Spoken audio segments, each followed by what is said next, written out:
Hello students, welcome to my channel. हम कर रहे थे end of chapter exercise Ganita Manjari chapter 1 class 9 maths NCERT. और इसमें अब हम करेंगे क्वेश्चन नंबर 10। कहा जा रहा है use the connection you found to find the coordinates of B given that m -7, 1। तो अब यहाँ पर एक पॉइंट m गिवन है -7, 1। दूसरा पॉइंट है हमारा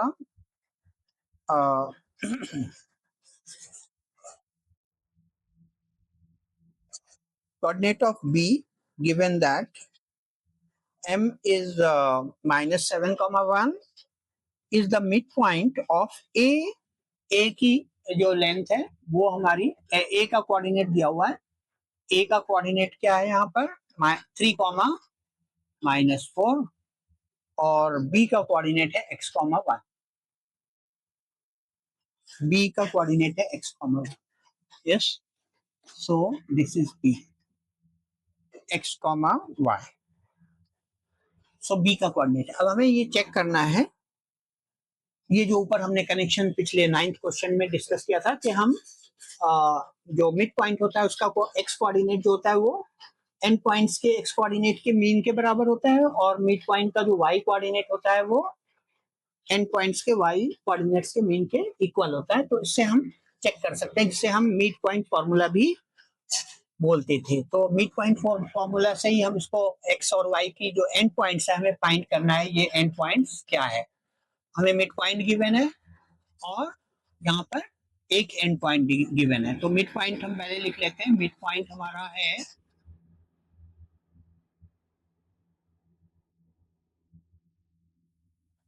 ऐसा, ठीक है। ये लाइन थोड़ी टेढ़ी हो रही है, लाइन टेढ़ी नहीं होनी चाहिए, तो आप इसको ऐसे लिख सकते हैं, इस तरह से। तो ये मिड पॉइंट है हमारे गिवन है, यानी ये M A equal to M B given है। तो मिड पॉइंट का कोऑर्डिनेट लिख लेते हैं -7, 1, और ए जो हमारा एंड पॉइंट है उसका कोऑर्डिनेट दिया हुआ है 3, -4, और बी जो हमारा एंड पॉइंट है उसका कोऑर्डिनेट है x, y। तो ये एंड पॉइंट हमें निकालना है और ये मिड पॉइंट गिवन है। चलिए हम आते हैं सॉल्यूशन पे। तो अब हम देखते हैं mid point using mid point formula. Yes, mid point formula कीजिए यूज। तो मिड पॉइंट का जो एक्स कोऑर्डिनेट होगा यानी -7, वो किसके इक्वल होगा x1 + x2/2, यानी 3 + x/2। यही हमारा मिड पॉइंट है फॉर्मूला। अब इसको हम क्रॉस मल्टीप्लाई कर लेते हैं। तो -7 × 2 इक्वल टू 3 + x, यानी -14 equal to 3 + x। So x की वैल्यू हो जाएगी -14 - 3, यानी x की वैल्यू आ गई -7 की। सो इस तरह से x का x कोऑर्डिनेट निकल आया हमारा। अब हम y कोऑर्डिनेट निकाल लेते हैं, यानी 1 इज इक्वल टू क्या होगा हमारा y कोऑर्डिनेट निकल आएगा, यहाँ से इक्वेशन बनेगी और हम y कोऑर्डिनेट निकालेंगे। तो 1 इज इक्वल टू -4 + y, लिखिए -4 + y/2। यहाँ पर भी वही मीन लेना है हमको। So 1 × 2 is equal to -4 + y। So y is equal to क्या होगा 2 माइनस प्लस हो जाएगा इधर आके ट्रांसपोज करने से, तो y की वैल्यू 6 आ जाएगी। तो हमें देखिए x और y का कोऑर्डिनेट निकल आया, यानी x और y की वैल्यू निकल आई। क्वेश्चन नंबर 10 यहाँ पर हमारा कंप्लीट हो जाता है। और चैप्टर 1 की ये क्वेश्चन नंबर 11 है। क्वेश्चन नंबर 11 में कहा जा रहा है कि let P be the points of trisection, यानी P and Q are the point of trisection of AB। AB जो लाइन सेगमेंट है P और Q उसका ट्राइसेक्शन है। ट्राइसेक्शन से कहते हैं जब वो 3 इक्वल पार्ट्स में P और Q क्या कर रहा है, AB को डिवाइड कर रहा है। तो P and Q are trisection. और अगर आपका 2 इक्वल पार्ट्स में करेगा तो हम उसको बाइसेक्शन कहेंगे।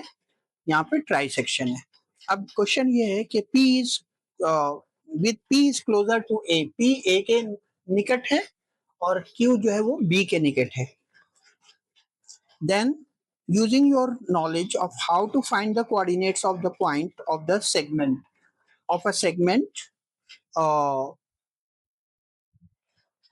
using your knowledge of how to find the coordinates of the midpoint of a segment. midpoint of segment का हमारा फॉर्मूला, हमारी नॉलेज क्या कहती है कि midpoint फॉर्मूले हम निकाल सकते हैं अगर एंड पॉइंट गिवन है तो एंड पॉइंट हमारा गिवन है, अगर हम इसको मिड पॉइंट मान लें, P और B का मिड पॉइंट होगा Q, तो यहाँ लिखेंगे। और इसी तरह से P हमारा ए क्यू का मिड पॉइंट होगा, क्योंकि 3 इक्वल पार्ट्स में डिवाइड कर रहा है, तो हम कह सकते हैं कि जो P है वो mid point of A Q है और Q is the midpoint of PB। लिख लीजिए कि since P and Q are trisection points,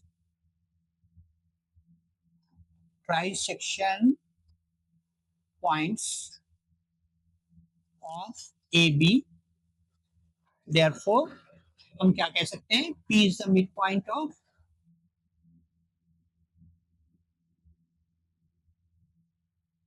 AQ। AQ का मिड पॉइंट P है, तो मिड पॉइंट फॉर्मूला यूज कर लें। मिड पॉइंट से x1 y1 की वैल्यू और x2 y2 का एक इक्वेशन हमें मिल सकता है यहाँ पर। तो x1 क्या होगा, x2 प्लस 4/2, यानी x1 प्लस x2 अपॉन 2, ये हमारा एंड पॉइंट बन गया। तो x1 की जो वैल्यू होगी वो 4 प्लस x2 अपॉन 2 हो जाएगी मिड पॉइंट फॉर्मूले से। 4 प्लस x2 अपॉन 2, ये कैसे हो रहा है, बाई मिड पॉइंट फॉर्मूला।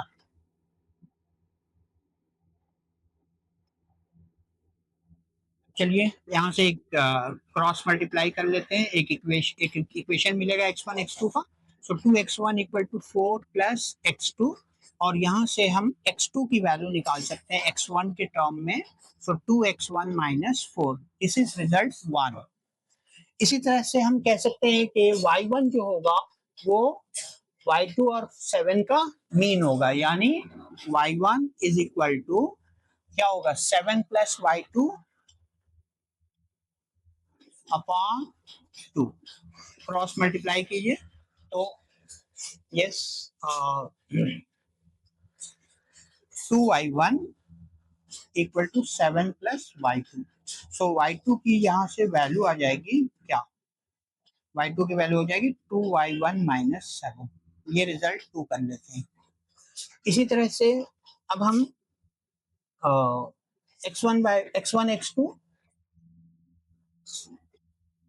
ये x2 है, तो x1 x2 और y1 y2 के दो इक्वेशंस बन गए। इसी तरह से हम q के लिए लेंगे। सो q वो हमारा pq pb का मिड पॉइंट्स है, तो ले लेते हैं। Since q is the mid point of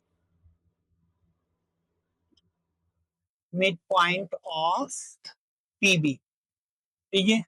तो क्या बनेगा, x2 equal to x1 plus 16 upon 2। So x2 equal to x1 plus 16 upon 2, यानी 2x2 is equal to x1 plus 16। So x1 is equal to हो जाएगा 2x2 minus 16। This is result 3, equation 3। And next हमारा y2, इसी तरह से हम निकाल लेंगे यहाँ से y2 की वैल्यू क्या होगी, यस ये y1 प्लस माइनस 2, यानी -2 plus y1 upon, so y2 is equal to -2 plus y1 upon 2। y2 equal to -2 plus y1 upon 2, ये मीन आ गया हमारा, एंड पॉइंट्स का y2 निकल आया यहाँ से। ये अब इसको क्रॉस मल्टीप्लाई कर लेते हैं। So 2y2 equal to -2 plus y1, so y1 is equal to होगा 2y2 प्लस 2। ये रिजल्ट 4, ये इक्वेशन 4 हो गया हमारा। अब इन चारों कुछ इक्वेशन को सॉल्व करेंगे तो x1 y1 और x2 y2 जो पी के कोऑर्डिनेट्स है वो निकल आएंगे। तो चलते हैं हम सॉल्व करते हैं इसको रब कर देते हैं ऊपर का। तो हमारा जो आ जाएगा यहाँ से, यस कीजिए,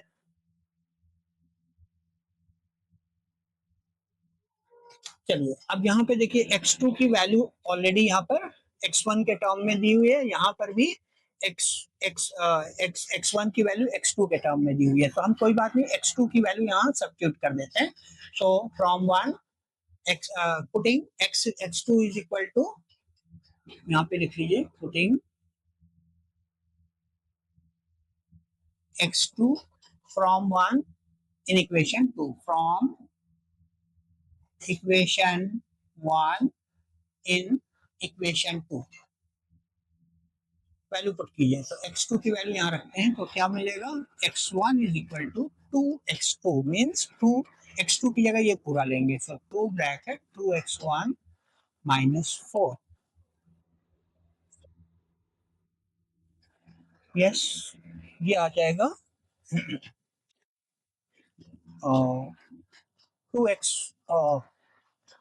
2x1 माइनस 4। यस, ठीक है, x2 की वैल्यू हमने रखा तो हमारी आ गई 2x1 माइनस 4 और प्लस 16 रख दीजिए यहाँ पर, ये प्लस 16 हो गया। तो अब क्या आया,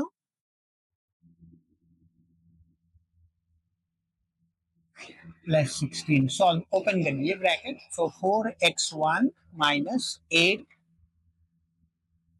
इज प्लस 16, सो ये आ जाएगा 4x1 और plus 8 equal to x1। So x1 इधर लाएंगे और 8 को उस साइड शिफ्ट कर देंगे, तो ये आ जाएगा 4x1 minus x equal to minus 8, ये उधर स्विच करते हैं। तो ये वैल्यू अब आपकी आ गई यहाँ से, x2 की वैल्यू अब सॉल्व होके क्या आ गई, x1 की वैल्यू क्या आ गई, तो 3x1 equal to minus 8, so therefore x1 is equal to minus 8 upon 3।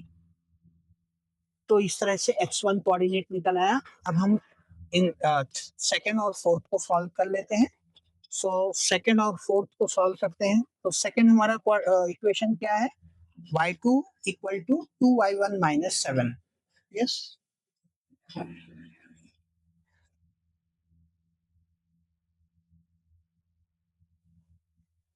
Now from equation 2 and 4, from equation 2 and 4, चलिए इन दोनों को y, ये हमारा y1, ओके। सो y1 y2 के हमारे पास दो इक्वेशन ऑलरेडी हैं, तो सॉल्व हो जाएंगे। दो वेरिएबल्स के लिए दो इक्वेशन चाहिए होते हैं, तो यहाँ से वैल्यू सब्स्टिट्यूट कर दीजिए, y2 की वैल्यू यहाँ पे रखने जा रहे हैं हम, from 2 in 4, so y1 is equal to 2y2, so 2y2 की जगह हम ये रखेंगे 2y1 माइनस 7 और प्लस 2, तो ये आ जाएगा 4y1 माइनस 14 प्लस 2 यानी 4y1 माइनस 12। सो ये y1 की लेंथ, y1 की वैल्यू अब यहाँ से हम निकाल सकते हैं, माइनस 12 को उधर शिफ्ट कर दीजिए, तो 4y1 minus y1 this is 3y1 equal to 12, therefore y1 की वैल्यू आ गई हमारी 12 अपॉन 3 दैट इज 4। तो हमने x1 की वैल्यू निकाली थी पहले -8/3 और अब हमने y1 की वैल्यू 4 निकाल ली है, तो -8/3 4 जो है ये p का कोऑर्डिनेट आ गया। अब हम सॉल्व करेंगे, x2 y2 निकालेंगे और देखें कि x2 y2 कैसे निकलता है। तो सबसे पहले हम x1 की जो हमने वैल्यू निकाली है वो हम यहाँ पे पुट कर देंगे, तो x2 निकल आएगा 3 में, तो पुट कीजिए और निकाल लेते हैं। सो यहाँ पे इसको हम मिटा देते हैं, सो x2 x1 की वैल्यू यहाँ सब्स्टिट्यूट कीजिए, तो from putting x1 in equation 3 value put कीजिए, तो x1 की जगह हम -8/3 रखेंगे जो हमने पहले निकाल रखा है, -8/3 इक्वल टू 2x2 -16, तो ये इधर आ जाएगा -8/3 और ये इधर +16 होकर के ये 2x2 हो जाएगा, सो 2x2 इज इक्वल टू आ जाएगा, यस, सो 6, ये आ जाएगा -8/3 और प्लस 16/1 कर लेंगे और यहाँ से ये आ जाएगा -8/3 प्लस 48/3। हमने क्या कर दिया, 3 से ऊपर नीचे मल्टीप्लाई कर दिया डिनोमिनेटर को इक्वेट करने के लिए, तो ये आंसर हमारी वैल्यू आ गई -8 प्लस 48/3 और ये कैलकुलेट होकर के 40/3 आ जाएगा। सो 2x2 की वैल्यू आ गई 40/3 अब हम यहां से निकाल लेंगे x2 क्या आएगा, देयरफॉर x2 क्या आया यहाँ से 40/3 और ये 2 नीचे आ जाएगा, सो ये 2 कैंसिल हो जाएगा, तो 20/3 आ गई ये वैल्यू। ठीक है, सो x2 की वैल्यू आ गई 20/3, यहाँ पर जो इसका x कोऑर्डिनेट आ गया 20/3। अब हम इसका y कोऑर्डिनेट y2 निकालना है हमको। अब हम क्या करेंगे, यस हमारे पास y1 ऑलरेडी है, वो वैल्यू यहाँ रख देंगे या किसी इसमें रख देंगे तो y2 निकल आएगा। सो y2 की वैल्यू यहाँ रख करके निकाल लीजिए आप, इसी से निकाल लें, इक्वेशन 2 से ही निकाल लेते हैं। सो इक्वेशन 2 में रखिए आप, y1 की वैल्यू हमारी 4 आई थी, सो ये y2 इज इक्वल टू आ जाएगा 2 into 4 minus 7, that is 8 minus 7 equal to 1। So ये y2 निकल आया हमारा 1। तो इस तरह से p और q के कोऑर्डिनेट्स हमारे निकल आए। और इसमें क्वेश्चन नंबर 12 हम करने जा रहे हैं, 11 तक हमने अभी ऑलरेडी कर रखा है। तो क्वेश्चन नंबर 12 देखते हैं।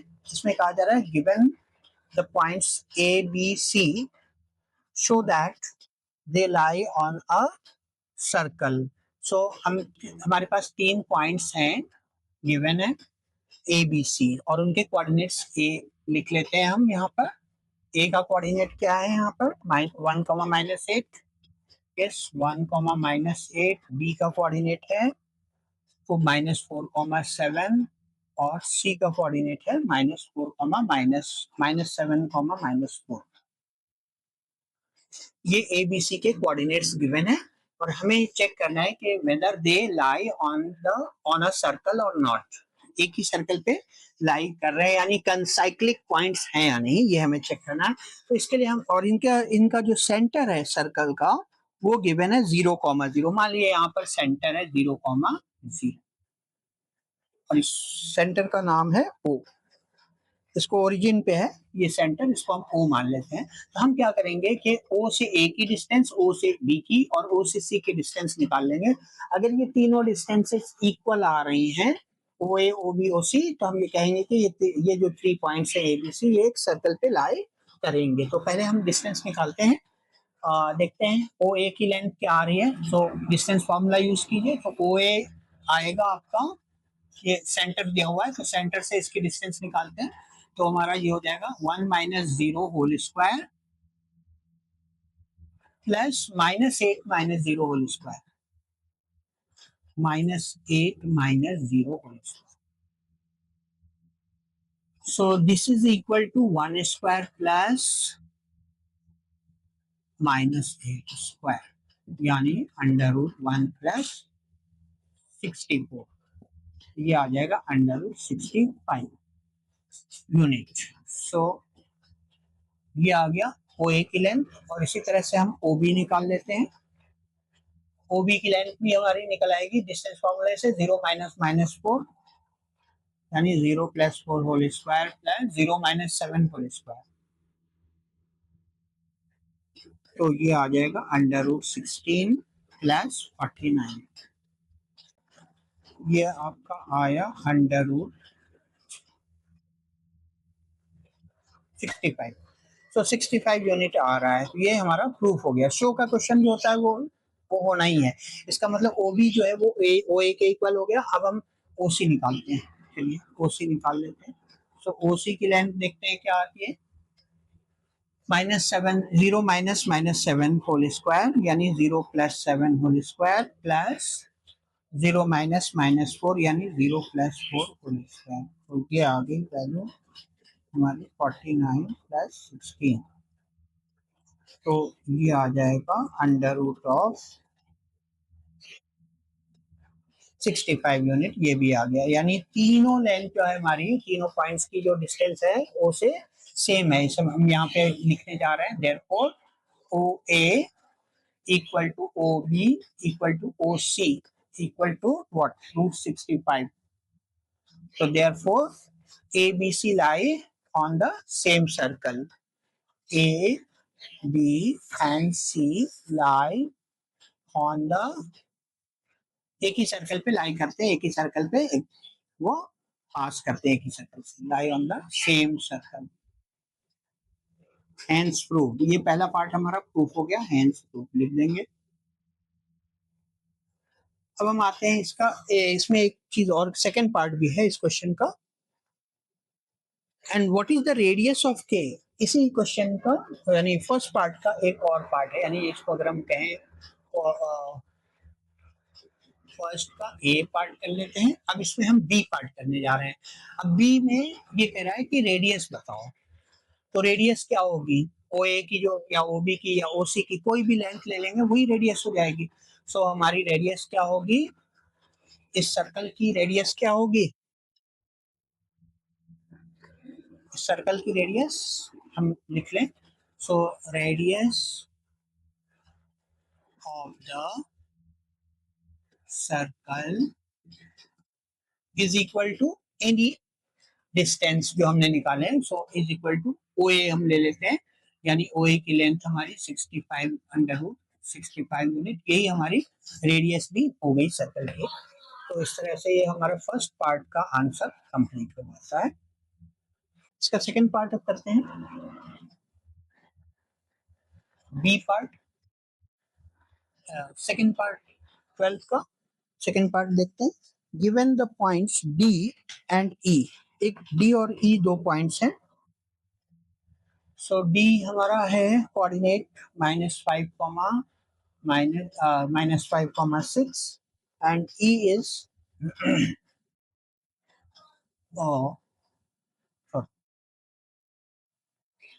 ई की जो लेंथ है, अच्छा इसका रेडियस हमारा था √65, ठीक है, इसको हम लिख लेते हैं। तो रेडियस आया था √65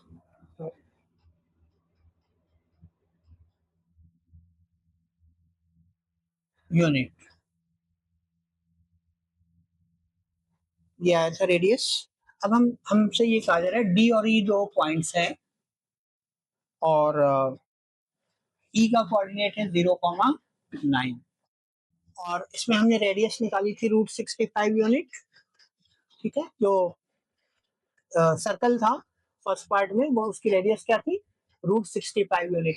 अब हमसे ये कहा जा रहा है कि सेकंड पार्ट में कि check whether D point E, D and E points lie on this circle, inside the circle और आउटसाइड द सर्कल। सो अब हम देखते हैं। सबसे पहले हम इसको देखेंगे कि इसमें जो सेंटर था वो ओ था, इसका सेंटर क्या था, ओ, यानी 0,0 ओरिजिन था। तो अब हम ओरिजिन से इनकी भी इन सब की लेंथ निकालेंगे ओडी, ठीक है। और अगर ओडी की लेंथ हमारी रेडियस से ज्यादा आती है तो आउटसाइड द सर्कल होगा, कम आती है तो इनसाइड द सर्कल होगा, और अगर इक्वल आती है रेडियस के तो ऑन द सर्कल लाई करेगा। तो ओडी की लेंथ निकाल लेते हैं। So -5 -0 whole square plus -6 whole square, तो ये आ जाएगी ओडी की लेंथ हमारी 25 प्लस 36, और ये कितना हो गया 61 √61। सो डी जो पॉइंट है वो हमारा इसके √65 से ओडी की जो लेंथ है वो रेडियस से कम है, √65 से कम है, इसका मतलब कि D inside the circle lie कर रहा है। और इसी तरह से ओ ई निकाल लेते हैं हम। सो ओ ई भी डिस्टेंस फार्मूला यूज कर ले, तो 0 - 0 whole square x1 - x2 whole square plus y1 - y2 whole square, किसी को भी x1 y1 और x2 y2 मान सकते हैं, उससे हमारे रिजल्ट को इफेक्ट नहीं पड़ता। तो ये आ जाएगी value 0 square plus 9 square is equal to 81। So यहाँ से अब हम देख रहे हैं √81 है और ये √65 है, यानी ये ज्यादा है। अब हम लिख लेते हैं सिंस ओडी, ये ओडी की जो लेंथ है वो रेडियस से यानी ओ जो लेस है, यानी जो इससे कम है, रेडियस से, रेडियस ऑफ द सर्कल से कम है, इसका मतलब क्या हुआ कि D lies inside the circle, therefore therefore d lies inside the circle,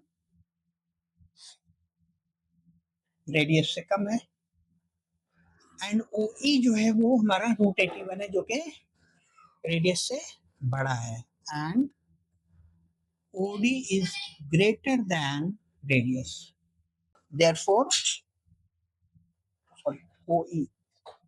अब हम देखें यहाँ पर कि ओ ई की जो लेंथ है वो हमारी कैसी है, वो ग्रेटर देन द रेडियस है, यानी रेडियस से बड़ी है।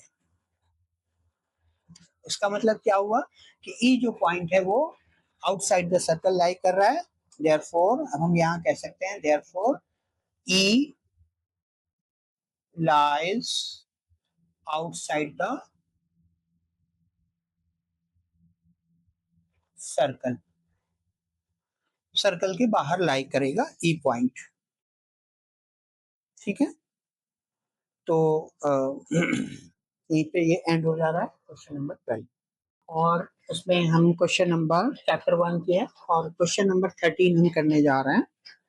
The mid point of the sides of a triangle ABC are the points DEF। So ये एक ट्रायंगल है और ABC इसका वर्टेक्स है और इनके मिड पॉइंट्स दिए हुए हैं रेस्पेक्टिवली। सो DEF के मिड पॉइंट्स हैं, और given that the coordinate of DEF are 5,1, इसका कोऑर्डिनेट है 5,1। उसके बाद जो हमारा दूसरा कोऑर्डिनेट है E का वो 6,5, और उसके बाद हमारा जो F कोऑर्डिनेट है वो है 0,3। सो ये मिड पॉइंट्स के कोऑर्डिनेट्स दिए हुए हैं, साइड्स के मिड पॉइंट, यानी ये इक्वली डिवाइड कर रहा है साइड्स को, ये मिड पॉइंट जो है इक्वली डिवाइड करता है। सो अब हमें ये फाइंड करना है कि find the coordinates of ABC के जो कोऑर्डिनेट्स है वो फाइंड कर लेने। तो अब हम मान लेते हैं एक्स ए का कोऑर्डिनेट x1, y1, बी का कोऑर्डिनेट मान लेते हैं x2, y2, और सी का कोऑर्डिनेट मान लेते हैं x3, y3। और चूंकि ये DEF मिड पॉइंट्स हैं साइड्स के, तो हम मिड पॉइंट फॉर्मूला यूज कर सकते हैं। तो अब हमारा यहाँ पर क्या आ जाएगा, डी की जो डी कोऑर्डिनेट है यानी 5 इज इक्वल टू क्या बनेगा हमारा x1 plus x2 upon 2, mid point formula use कर रहे हैं। तो यहाँ से ये आ गया 10 is equal to x1 plus x2, ये पहला इक्वेशन बन गया, x1 plus x2 equal to 10। इसी तरह से हम y1 मिड सेकंड कोऑर्डिनेट ले लेते हैं डी का, तो 1 इज इक्वल टू आ जाएगा हमारा y1 प्लस y2 अपॉन 2, यानी y1 प्लस y2 आ गया 2। ये सेकंड इक्वेशन बन गया। इसी तरह से हर एक का इक्वेशन इसी तरह बना लेंगे। सो 6 हमारा ई मिड पॉइंट है, तो 6 इज इक्वल टू हो जाएगा बी BC का मिड पॉइंट से ई। सो 6 इज इक्वल टू क्या होगा x2 plus x3 upon 2, cross multiply कीजिए। So x2 plus x3 equal to 12। ये इक्वेशन 3 हो गया। और इसी तरह से हम सेकंड कोऑर्डिनेट ले लेते हैं, 5 is equal to y2 plus y3 upon 3 upon 2, y2 plus y3 upon 2, यानी y2 प्लस y3 की वैल्यू क्या होगी, यहाँ से y2 प्लस y3 की वैल्यू क्या आएगी 10। ये इक्वेशन 4 हो गया। ठीक है, ऐसे ही हम f के लिए ले लेते हैं। तो f का जो हमारा कोऑर्डिनेट है वो भी मिड पॉइंट है AC का, तो इसका मतलब 0 इज इक्वल टू क्या आएगा, यस 0 इज इक्वल टू यहाँ आ जाएगा x1 प्लस x3 अपॉन 2, यानी x1 प्लस x3 आ जाएगा 0, क्रॉस मल्टीप्लाई करने से ये इक्वेशन 5 हो गया। और लास्टली हमारा 3 जो है वो किसके इक्वल होगा, y1 प्लस y3 अपॉन ये y3 है। So y1 plus y3 upon, so y1 plus y3 equal to 6, ये हमारा फोर्थ इक्वेशन बन गया। अब आप देख रहे हैं कि इन सब में पहले इक्वेशन में x1 x2 है दूसरे इक्वेशन में x2 x3 है, और तीसरे इक्वेशन में हम देख रहे हैं x1 x3 है। तो अब हम ये कर लेते हैं कि x1 की वैल्यू यहाँ से x2 के टर्म में निकाल के और यहाँ रख देते हैं, या x2 की वैल्यू x1 के टर्म में निकाल के यहाँ रख देते हैं, और फिर हमारा फ्रॉम 1 एंड 3 देखिए सॉल्व करते हैं। 1 एंड 3 इक्वेशन को ले लीजिए, इसको मिटा देते हैं यहाँ से। सो फ्रॉम इक्वेशन 1 एंड 3 क्या आएगा, 1 से 1 और 3 से देखिए 1 से हमारी जो x2 की वैल्यू है वो क्या है, 10 माइनस x1 आ जाएगी, है ना। फ्रॉम 1 यहाँ से x2 की वैल्यू क्या आएगी, x2 इज इक्वल टू, बल्कि अभी आप पहले x2 ही निकाल लें, तो x2 यहाँ से आ जाएगा, x2 की वैल्यू आई फ्रॉम 1 क्या आएगी, 10 माइनस x1। अब ये जो वैल्यू आई है 10 माइनस x1, इसको हम उठा करके यहाँ रख देते हैं x2 की जगह पर 10 माइनस x1। तो अब हम लिखेंगे फ्रॉम 3, फ्रॉम 3 x2 की वैल्यू रखिए 10 माइनस x1, ये x2 की जगह रखने जा रहे हैं 10 माइनस x1 प्लस x3 और इक्वल टू 12। तो ये x1 x3 का एक इक्वेशन मिलेगा। तो minus x1 plus x3 equal to 12 minus 10 which is equal to 2। So x1 और x3 का एक इक्वेशन यहाँ पर हमें फाइनली मिल जाता है। तो यस, सो अब ये वैल्यू आप उठा करके x1 x3 है, और यहाँ पर इक्वेशन 5 में भी हमारा, इसको आप 6 कर लें, इक्वेशन 6। तो 5 और 6 को हम सॉल्व करने जा रहे हैं, क्योंकि ये दोनों x1 x3 के इक्वेशन है, तो दोनों कंबाइन हो जाएंगे। तो x1 plus x3 equal to क्या था हमारा, 0। तो यहाँ लिखिए इसके नीचे x1 plus x3 equal to 0, ठीक है। From x1 plus x3 equal to 0, ये इक्वेशन 5 था हमारा। अब हम लेते हैं, ये 6 था, ठीक है, ये 6 है और ये 7 होगा, ये 7 है और ये 6 है। चलिए अब हम 7 और 5 को सॉल्व कर लेते हैं।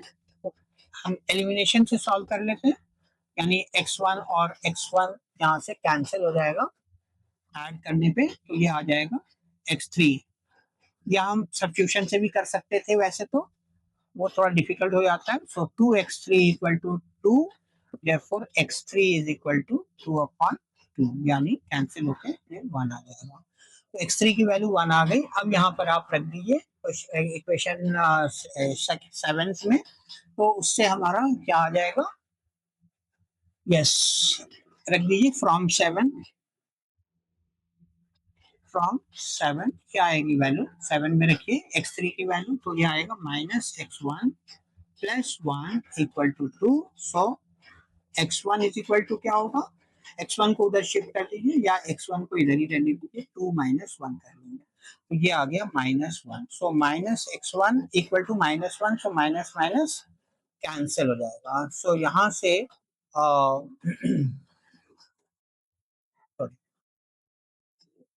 एक 2 माइनस 1, ये 1 आ जाएगा। सो यहाँ से x1 की वैल्यू हो जाएगी -1। सो x1 की वैल्यू -1 और x3 की वैल्यू 1 आ चुकी है ऑलरेडी। अब हम ये वैल्यूज यहाँ से x2 निकाल सकते हैं, पुट कर दीजिए, x2 यहाँ से निकल आएगा फ्रॉम 3, तो फ्रॉम 3 लिख लेते हैं। इस इक्वेशन को हम अलग से लिख लेते हैं इधर साइड में, y1 plus y3 equal to 6, ये इक्वेशन 6 है। अब यहाँ पर हम क्या रखने जा रहे हैं, x1 की वैल्यू रख रहे हैं किसमें, x1 वाले इक्वेशन, इसमें रख देते हैं इक्वेशन 1 में। सो पुट कीजिए, सो फ्रॉम 1 वैल्यू पुट कीजिए, 1 में हमारा क्या था, x1 प्लस x2, सो यहाँ पे हो जाएगा -1 plus x2 equal to 10। So x2 की वैल्यू आ जाएगी 10 प्लस 1 यानी 11। तो इस तरह से x1, x2 और x3 तीनों कोऑर्डिनेट्स x कोऑर्डिनेट्स निकल चुके हैं तीनों वर्टेक्स के। अब हम y कोऑर्डिनेट्स को सॉल्व कर लेंगे इसी तरह से। तो हमारा y कोऑर्डिनेट्स, अब हम x वाले सारे हटा देते हैं इक्वेशन ताकि हमारे पास स्पेस हो जाए।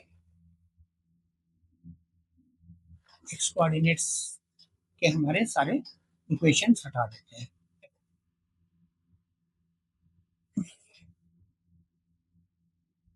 चलिए अब हम y कोऑर्डिनेट पे आते हैं, सॉल्व कर लेते हैं y कोऑर्डिनेट्स को। तो हमारा देखिए y कोऑर्डिनेट सॉल्व कर लीजिए। तो y1 की वैल्यू यहाँ से निकालिए। y1 की वैल्यू क्या आएगी 2 माइनस y2, उठा के रख दीजिए यहाँ पर फोर्थ में। तो y ये आपका y2 की वैल्यू, सॉरी y2 निकालिए या आप 6 में रख दीजिए तो y ये आ जाएगा आपका y1 की वैल्यू 6 में रख देते हैं। तो फ्रॉम इक्वेशन 6 तो क्या आ जाएगी 2 minus y2, 2 minus y2 equal to 6। y2 की वैल्यू हमने y1 की वैल्यू रखा 2 माइनस y2 और प्लस y3 इक्वल टू 6। तो इस तरह से माइनस y2 प्लस y3 क्या आ गया, ये आ गया आपका माइनस y2 प्लस y3 की वैल्यू आ गई 6 माइनस 2 यानी 4। यस, तो अब यहाँ से आपका minus y2 plus y3 equal to क्या आएगा 4। ये हमारा इक्वेशन 7 आपने ऑलरेडी बना रखा है तो इसको हम यस 8 कर लेते हैं। तो 8 और 6 को सॉल्व कर लेते हैं। तो y1 और सॉरी 8 और 4 को, तो y2 और y3 हमारा सॉल्व होते होके निकल आएगा।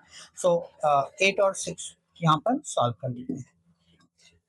सो y8 हमारा था minus y2 plus y3 equal to 10, ये इक्वेशन 8 है। और इक्वेशन 4 हमारा है y2 plus y3 equal to minus y2 plus y3 equal to 4 और ये आ गया आपका 10, ये इक्वेशन। ठीक है, तो अब इसको सॉल्व कर लेते हैं। एलिमिनेशन से सॉल्व कर लीजिए, ये ऐड माइनस और y2 plus y2 cancel. So 2y3 equal to 14। So यहाँ से y3 ऐड कर दिया हमने। सो y3 की वैल्यू आ गई 14, अब हमें 7।